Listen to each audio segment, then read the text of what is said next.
Eh, Boa tarde, o seu nome? Maria Virgínia. Pronto. Foi professora Fui professora aqui, nesta freguesia, de Jô. de Jô, desde 1955. Fui professora cá 40 anos. E tal a experiência de ser professora em Jô? Foi boa, foi ótima, porque as crianças dessa altura não se comparavam com as de hoje, não é? Eram muito mais dóceis, muito mais humildes, e também o meio, não é? O facto de serem pais e crianças da aldeia fazia com que era muito simples manter a ordem tanto dentro da sala de aula como mesmo nos recreios, não é? Portanto, toda a memória que eu tenho desse tempo é de que nunca foi preciso nem incomodar-me, digamos assim, nem entrar em conflitos, porque as crianças obedeciam, não é? Obedeciam, sem ser preciso nem obrigá-las, nem castigá-las, nem... Não, a professora dizia e os meninos faziam. Portanto, dessa altura eu tenho realmente saudades, porque agora as coleguitas mais novas que eu, todas se queixam de que o mal não é ensinar, é ter espaço dentro da aula para ensinar, porque durante a maior parte do tempo têm que estar a acalmar e a ver se conseguem ser ouvidas. Corretíssimo. Ora, eu não tenho nem sequer memória de tal coisa, não é? De maneira que, enfim, que os tempos mudaram muito e também os hábitos. De um modo geral, os pais, quando vinham entregá-los na primeira classe, diziam assim: olha, professora, a senhora pode puxá-lo quanto quiser, que ele é esperto. E normalmente os pais não se enganavam. O mesmo pai, isto aconteceu mais do que uma vez, mas estou a lembrar de um dos pais, da mesma família, o mesmo pai, traz-me depois 2 gêmeos e diz-me assim: olha, senhora professora, estes não vão lhe dar mais trabalho, porque não são vinho da mesma pipa. Não tem nada a ver com o outro. E na realidade, o primeiro, a quem ele dizia que realmente não me ia dar trabalho, era um miúdo muito, muito esperto, muito acima da média. E os outros, coitados, lá foram, mas eram alunos médios, não é? Mas quer dizer, os pais também colaboravam. E a professora, quando ele não cumprir, faça favor, castigue-o. Ora bem, é precisamente a antítese daquilo que se passa hoje. Hoje, um menino, se um professor, enfim, tem a infelicidade de dar um estalo a um menino, ou ainda menos que isso, já está lá o pai e a mãe, E um processo. inclusivamente, a agredir o professor dentro da aula. Ainda tenho colegas a queixar-se disso. Aqui em Jô, de facto, este era um centro escolar, ou um espaço escolar muito, muito grande. Era um espaço escolar bastante grande, porque tínhamos 4 salas de turmas da instrução primária, onde realmente tínhamos recenseados os tais 150 alunos, 140, conforme os anos. E de facto... Depois tínhamos ainda talvez uns 20 ou 20 e poucos na pré-primária. E depois quando a televisão começou a dar a telescola, eu tinha sempre muita pena quando os meus alunos chegavam à 4ª classe de me despedir deles. Parece que me estava a despedir dos filhos, não é? E muitas vezes eu não queria chorar diante deles, mas os olhos ficavam rasos d'água.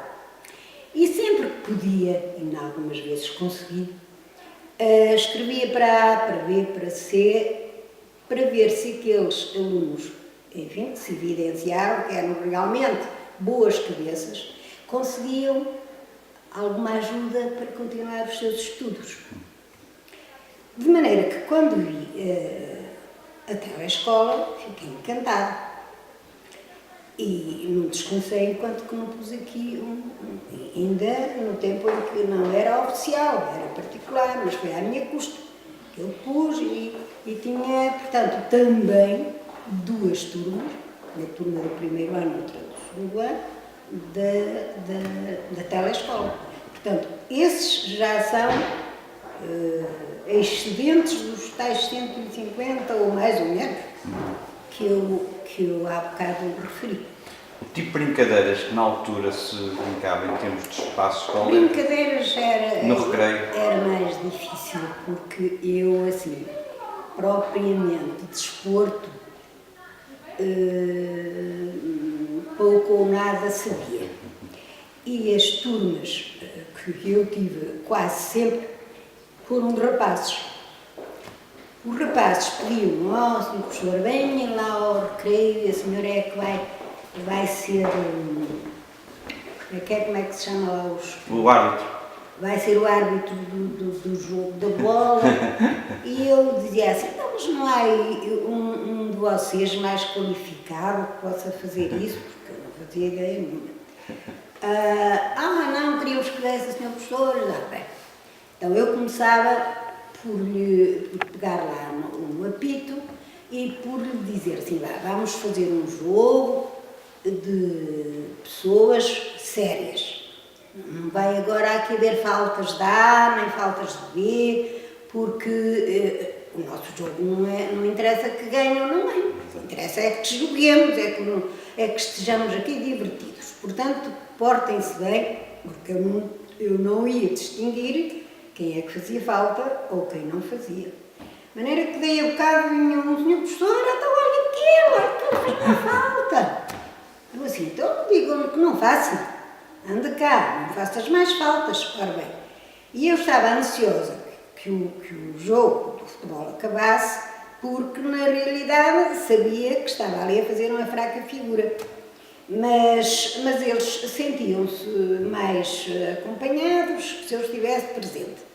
Mas a maioria deles, ou quase todos, o seu encanto e o recreio era constituído por um desafio. Desafio ou não, um jogo de futebol.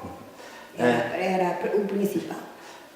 Em termos de relevância dos alunos, disse que de facto eram fundamentais para si. Tem assim alguma história de algum que se destacou em termos de futuro? Queira aqui contar alguma história? Sim, tenho. Algum que tenha, que chegou aqui extremamente rebelde, não é?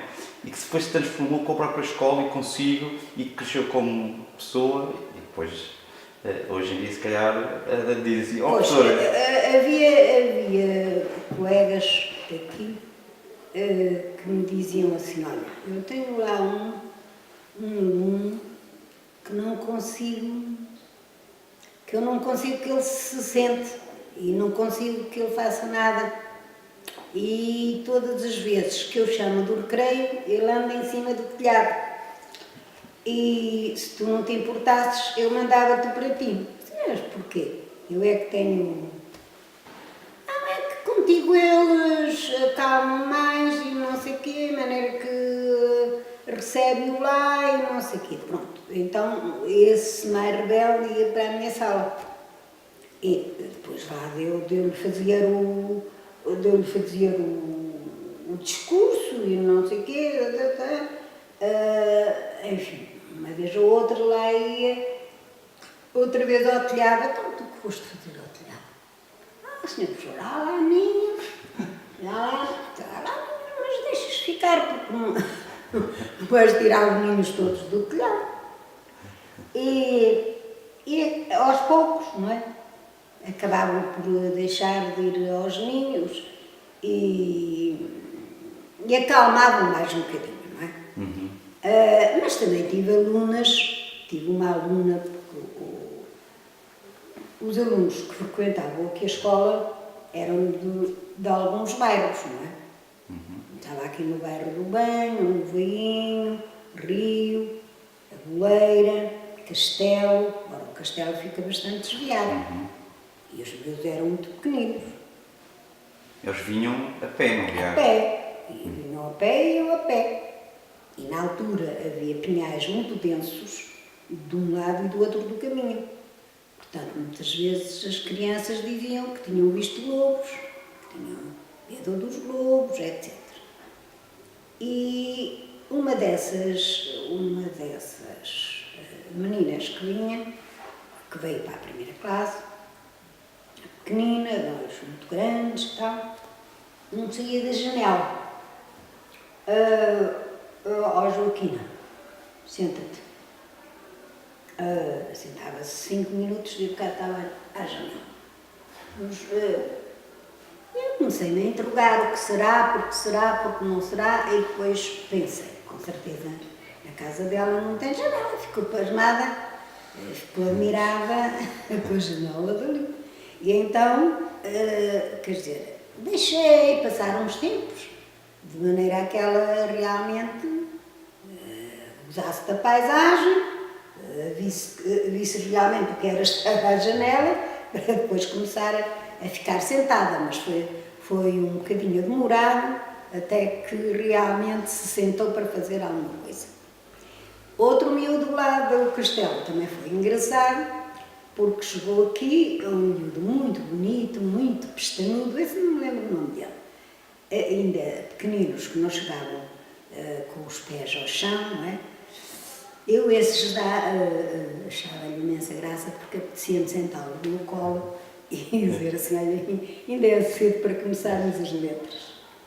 Mas era preciso, portanto, o rapaz lá estava sentado e tal, e eu disse assim, vá, então agora vamos fazer aqui no quadro, com o dedo, molha-se aqui o dedo neste giz, que está aqui espalhado, e depois fazemos coisas no quadro, cada um faz o que quiser. Agora, os que já fizeram com o dedo, podem pegar no giz e fazer também os bonecos que entenderem. Depois, no dia seguinte, assim, hoje já vai ser diferente. Vou dar uma folha a cada um, e os meninos têm aqui o lápis, e cada um no seu papel,